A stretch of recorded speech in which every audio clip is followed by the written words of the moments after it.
Olá, muito bom dia. Hoje eu recebo aqui no Resenha da Deputado Federal Licenciado e Secretário das Cidades do Maranhão, Rubens Pereira Júnior.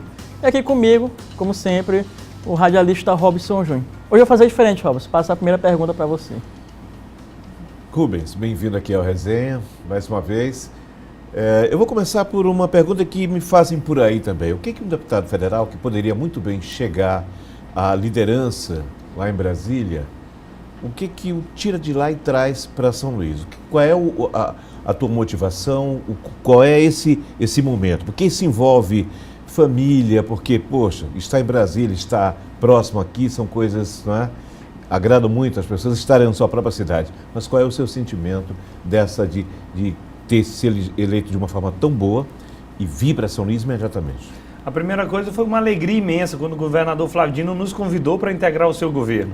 Afinal de contas, é um governo que havia acabado de ser reeleito no primeiro turno, apesar de uma onda de muitos governadores que perderam a eleição Brasil afora.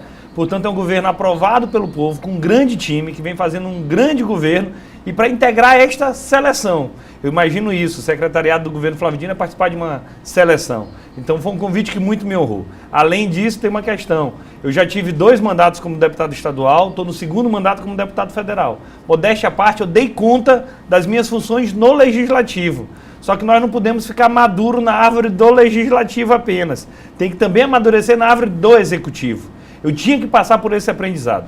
Eu aprendi mais em 10 meses de secretaria do que em toda a minha atividade acadêmica, do que eu aprendi nos livros. O dia a dia da prática é algo que enriquece. Então, para o meu próprio processo de formação política, eu tinha que ter essa experiência no Executivo, sendo secretário de Estado, para tentar, inclusive, voos maiores na minha trajetória política. Por fim, tu sinalizaste bem, essa questão de estar mais próximo. O mandato de federal, inevitavelmente, distancia. Até porque a gente tem que morar ou trabalhar boa parte dos dias em Brasília e depois percorrer todo o estado do Maranhão. Então minha família adorou voltar a morar em São Luís, frequentando mais perto dos amigos, mais perto dos outros familiares, vivendo o dia a dia da cidade. Aqui como secretário eu discuto a pauta municipal e a pauta estadual. Em Brasília eu estava discutindo basicamente a pauta nacional. Então foi esse somatório de fatores que me motivou a aceitar o convite do governador Flávio Dino. Rubens, pegando o gancho aí do Robson, né? Alguns falam que você veio para ocupar a secretaria a partir de um projeto político, ou seja, o Rubens vai ser secretário para viabilizar a candidatura dele. A gente vai deixar de falar político um pouquinho mais na frente, mas poder para responder, já antecipar um pouquinho para a gente, se tem fundamento isso. Não foi por isso, foi ao contrário. Depois de eu ser secretário é que começaram a lembrar do meu nome para ser pré-candidato a prefeito de São Luís. Não foi uma coisa em função da outra. O governador Flávio Dino nunca montaria a sua equipe pensando em um projeto eleitoral. Ele não fez isso pensando nele próprio, na sua própria reeleição. Então, de fato, foi para poder compor toda uma base, para a gente poder exercer esse cargo de secretário das cidades, para a gente poder ser testado também no Executivo. Então, uma coisa não está diretamente relacionada à outra. Mas a minha presença aqui, atendendo bem a imprensa, atendendo bem os partidos políticos, os políticos, a sociedade civil, as entidades, com a minha forma de ser secretário, que aprendi com o governador Flávio Dino, de visitar a obra de final de semana, não ficar o tempo todo numa sala com ar-condicionado, mas sim perto da comunidade, dialogando, aprendendo. Isso tudo é que fez com que depois, no decorrer do processo, eu virasse pré-candidato. Você disse que aprende muito com essa coisa do Executivo. O que, digamos assim, qual é o primeiro desafio? O que te chama mais atenção nesse contato mais próximo com esse eleitor aqui em São Luís do Maranhão, o dia a dia? No parlamento nós parlamos muito, vem de parlare, do italiano de falar. E o legislativo debate muito, discute muito, fala muito. Mas no executivo não, no executivo você tem que fazer, você tem que executar, você tem que resolver aquele problema. E esse é, sem dúvida nenhuma, o maior desafio que nós enfrentamos. Então nós temos que ter um volume de pauta gigantesco. Eu tenho todos os dias 50, 60, 100 tarefas para tomar de conta todo dia. Uma equipe bem maior do que um gabinete parlamentar, que são 10, 15, 20 assessores. Na secretaria nós temos 100 pessoas trabalhando. Você distribuir bem as tarefas, você desburocratizar a máquina para você fazer mais com menos, é o grande desafio do momento, porque nós estamos vivendo um momento de crise econômica, de crise fiscal, de crise orçamentária, e as demandas da população não param. Então, esse é o maior desafio, fazer mais com menos, colocando toda a secretaria para seguir o teu perfil. Mas isso a gente vem fazendo à frente da Secretaria das Cidades. Rubens, na CECID eu acho um projeto muito importante, é o nosso centro, né? E dentro do nosso centro eu destaco a Adote um Casarão. Eu queria saber o seguinte, como é que está o andamento desse processo, desse projeto, não é? Já essa parceria com a iniciativa privada, no sentido de usar esses casarões, já tem os primeiros interessados, empresários. Queria que você anunciasse para a gente aqui, para o nosso público. Já está na fase final do projeto. Nós pegamos 11 imóveis do Estado que estão fechados, subocupados ou ocupados irregularmente e nós destinamos em parceria para a iniciativa privada, para ali ser explorado atividades econômicas. E a curiosidade é um governador comunista procurando a iniciativa privada para garantir o desenvolvimento regional. Então, onde antes tinha um prédio fechado, agora haverá uma empresa. O resultado será divulgado nesta semana e eu posso dar um spoiler do tipo de proposta que sairá vitorioso a ser anunciado na próxima semana. Nós teremos vários restaurantes se instalando no Centro Histórico de São Luís, nós temos várias empresas de tecnologia, nós temos entidades sociais que têm trabalho relativo à área social, que seja de esporte, de cultura, que foram beneficiados. Tem vários escritórios de uma ou outra atividade específica. O certo é que, onde antes havia um vazio urbano, agora haverá um novo negócio, gerando renda, emprego e mais movimentação no centro. O grande diferencial do programa Nosso Centro é que nós não pensamos apenas em restaurar os prédios. Nós estamos pensando no uso do centro histórico. Por isso que é importante levar em consideração a habitação, a parte da cultura, mas também a parte comercial com novas empresas se instalando no centro histórico. Como é que essa parceria se dará para o uso dessas empresas? Nós fizemos uma espécie de concurso de propostas para ver quem apresentava as melhores propostas. As melhores propostas são justamente a que usa melhor o prédio e a que gera mais emprego, sobre um custo menor. Nós faremos a cessão gratuita do imóvel por até 30 anos. Não adianta o Estado cobrar R$1.000, R$2.000, R$3.000 de aluguel, que não resolve o problema do Estado e onera excessivamente o empresário. Então essa cessão será gratuita por até 30 anos. Condições no mercado de São Luís como essa, só o programa Adote Casarão tem. Prédio de graça, por até 30 anos, no coração de São Luís, só nós é que temos a oferecer. Essa semana o governo lança aí um aplicativo, eu mesmo já fiz download para saber como funciona, que fala de preço legal, que faz uma pesquisa no Maranhão inteiro. Eu fui lá para testar como é que funciona, já testei o meu. O mundo hoje, as grandes transformações no mundo passam pelas startups. O Vale do Silício é esse Eldorado de ideias. Como é que a tecnologia, como é que você imagina para São Luís? Será que a gente não merece também um cantinho? Já existe uma experiência no centro histórico, mas precisamos. Como é que você enxerga esse futuro? Tu falaste bem. Sem dúvida alguma, se nós não encararmos a questão da inovação como uma pauta na ordem do dia, nós seremos atropelados pelo futuro. É inevitável. E nós temos casos bem-sucedidos Brasil afora, como é o caso do Porto Digital em Recife. E eu não tenho problema nenhum em trazer as ideias que deram certo. E o governador determinou que hoje nós temos um Casarão Tec Renato Arce, lá na Rua da Estrela, que o que hoje é um casarão se transforma num polo tecnológico no centro histórico. E aí é o curioso, na parte antiga da cidade, nós vamos desenvolver empresas voltadas de tecnologia, que é o que garante o futuro de São Luís. Então, uma dessas propostas, um desses prédios, é o prédio do IMESC, lá na Rua da Estrela, do lado da Faculdade de Arquitetura. O prédio está fechado, acho que há mais de 10 anos, prometido ao IMESC, um órgão público. Só que o IMESC nunca teve condições de reformar o prédio. O prédio está se acabando. Corre o risco da bandidagem tomar de conta desse prédio. O que nós fizemos? Destinamos esse prédio para o Adote um Casarão, específico para empresas voltadas na área de tecnologia. Então, onde hoje está um prédio fechado, vazio, correndo o risco de acabar o nosso patrimônio histórico e artístico, correndo risco na questão da segurança, amanhã será uma empresa de tecnologia, onde ela terá novos funcionários, nós teremos vários casos, ela está pensando em instalar o call center dela lá, então seriam mais 90 pessoas trabalhando diariamente no centro.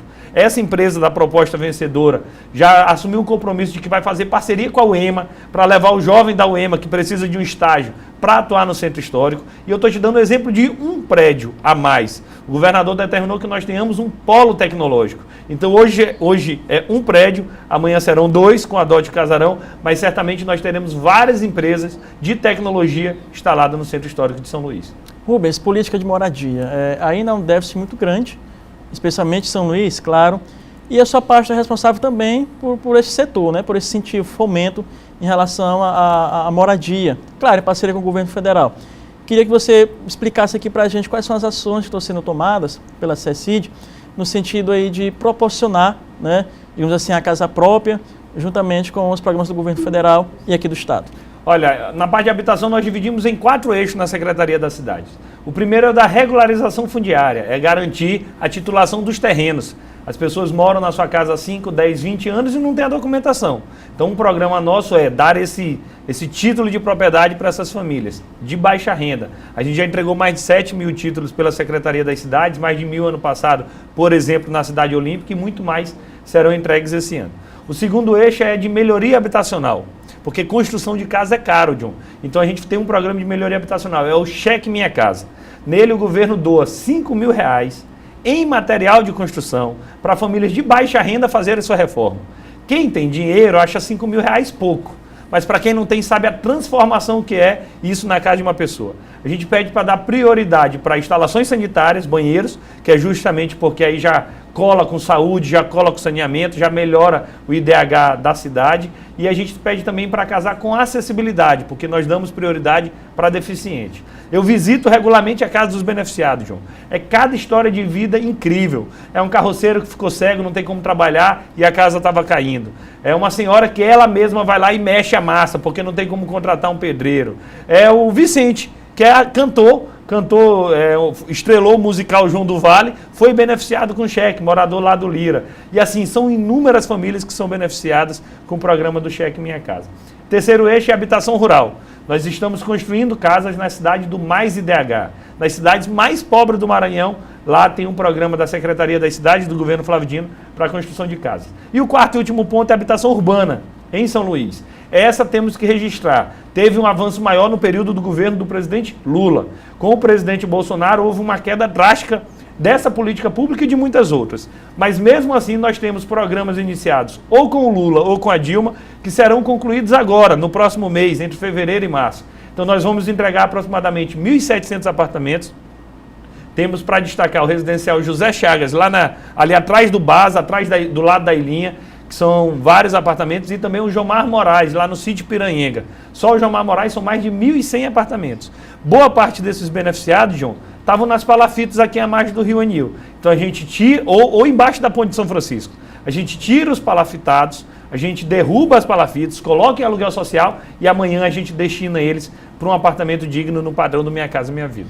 Bom, Robson, licença. A gente vai a um rápido intervalo, daqui a pouco a gente volta e a pauta, claro, será política. É só um instante. Fique ligado aí no Resenha, já já nós voltamos.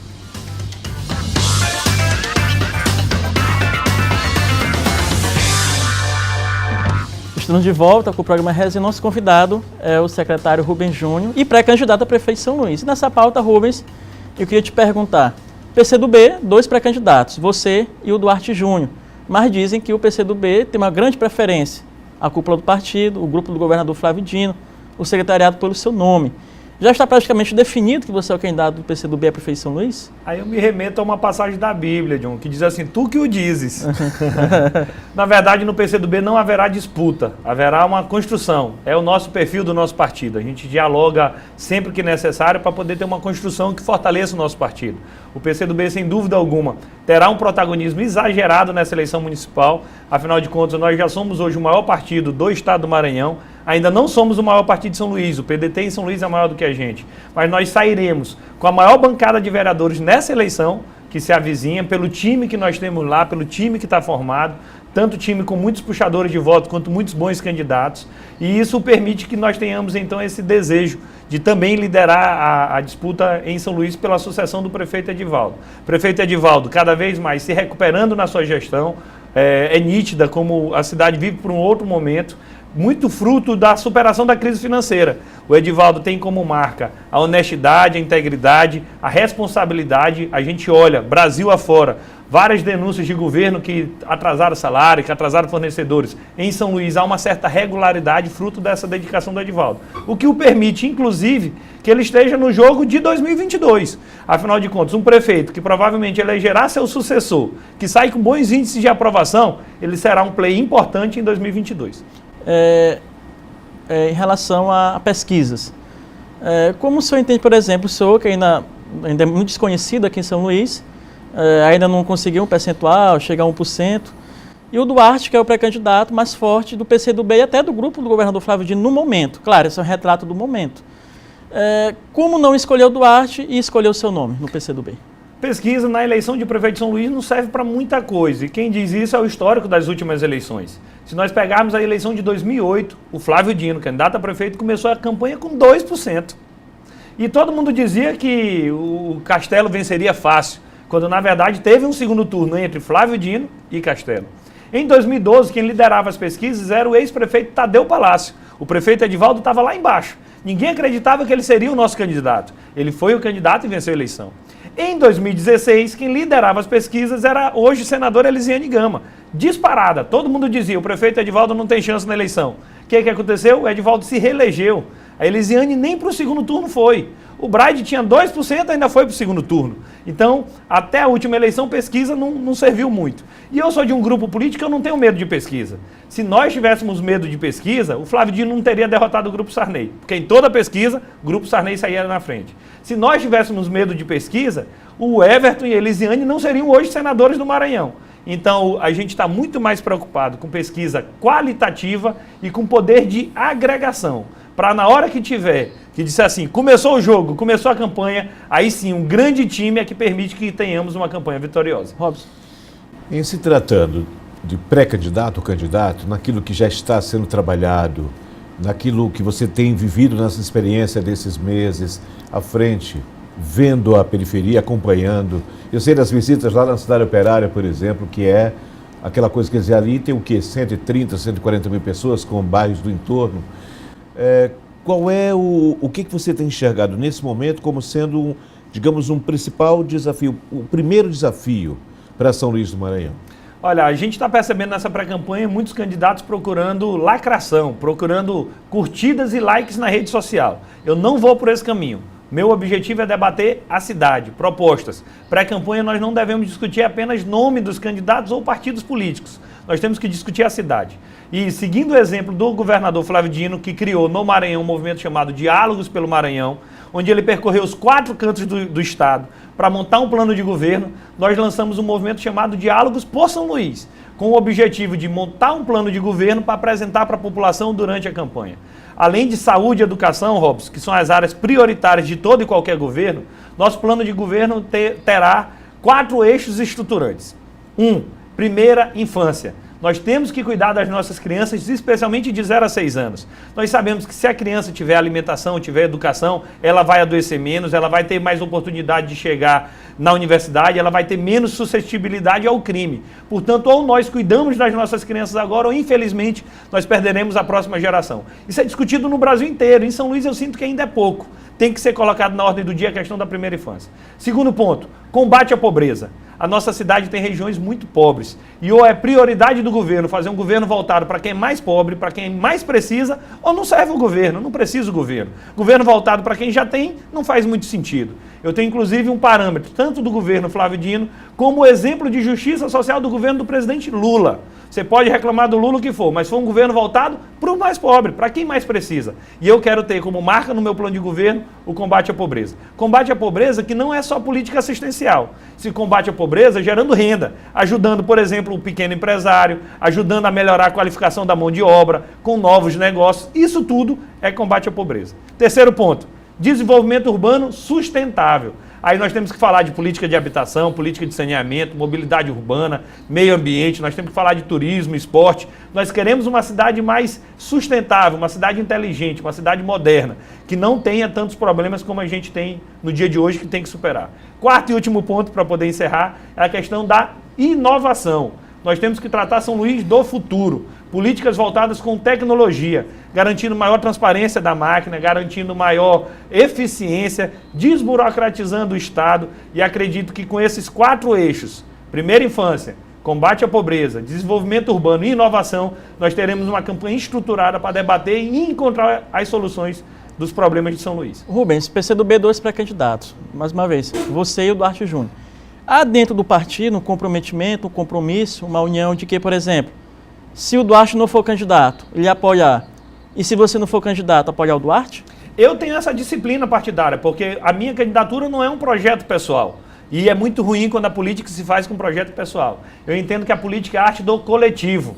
Ganha quem tem a melhor coletividade, o melhor time, o exército mais forte. E nesse caso eu acatarei a decisão do meu partido sob a liderança do governador Flávio Dino. Se amanhã o nosso partido entender que o John é o melhor candidato, eu estarei cerrando fileiras, marchando junto, porque entendo que é muito mais importante todo esse projeto de mudança no Maranhão do que o meu desejo pessoal. Mas eu tenho agarrado essa oportunidade de ser pré-candidato a prefeito da minha cidade, cidade que eu nasci, que eu criei, que eu estudei, que eu namorei, que eu me casei, que eu crio meus filhos, onde meus filhos nasceram, a cidade que eu amo, que eu trabalho. Essa é uma chance que eu estou agarrando com todas as minhas oportunidades para concretizar e culminar com a eleição em outubro que se avizinha.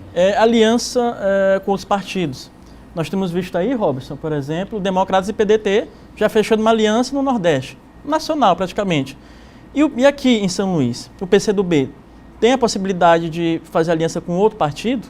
Muitos outros partidos, seguindo a escola que o governador Flávio Dino fez. Ele fez a maior aliança política, a maior aliança partidária na sua reeleição e nós tentaremos, no máximo possível, replicar isso. A diferença é que o governador Flávio Dino não é o José Sarney.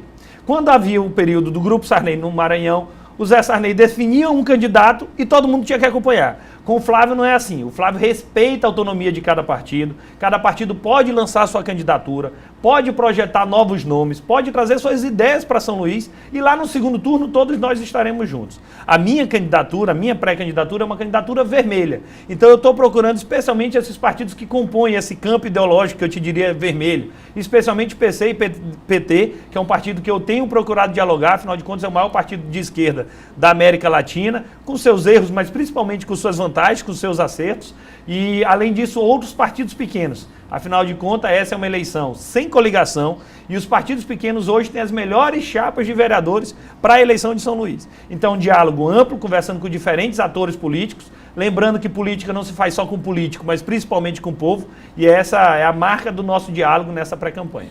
Estou pegando esse gancho do povo, política de saúde. O próprio SUS passa por uma reestruturação agora, que está amedrontando muita gente, que é exatamente, antes chegava uma verba fixa e agora não. Você tem que falar, vou atender 3 mil, a verba chega exatamente para os 3 mil. Eu acho que uma referência no mundo nessa área não é de SUS, que nós somos uma referência para o mundo, mas eu digo em relação à atenção básica de saúde. A gente sabe hoje, e eu vi esses dados com Marcos Pacheco, que é um amigo querido de longa data. Marcos me dizia, olha, diariamente, se você colocar um paciente que teve problemas, por exemplo, com diabetes ou de pressão alta, se ele for para uma UTI, ele vai custar 5 mil reais, às vezes, diariamente. Isso eu vou gastar com ele em 1 ano se eu fizer uma atenção básica correta. Como é que é a sua visão dentro desse aspecto? Eu vejo com muita alegria a ideia de se multiplicar essas unidades básicas de saúde junto às comunidades. Qual é o teu pensamento em relação a isso? A gente primeiro tem que saber por que não já foi ampliado. Vem um processo de ampliação no governo do prefeito Edivaldo, mas por que ainda não foi ampliado? São Luís tem 4 hospitais municipais. Socorrão 1 e 2, o na área Itaquibacanga e mais o Hospital da Criança. E custa muito caro. Imagina o custo do Socorrão, boa parte do atendimento no Socorrão não é inclusive de moradores de São Luís. O governador Flávio Dino já vem atacando esse problema. Como? Com a construção do Hospital da Ilha, que deve ficar pronto em sua totalidade em 2022.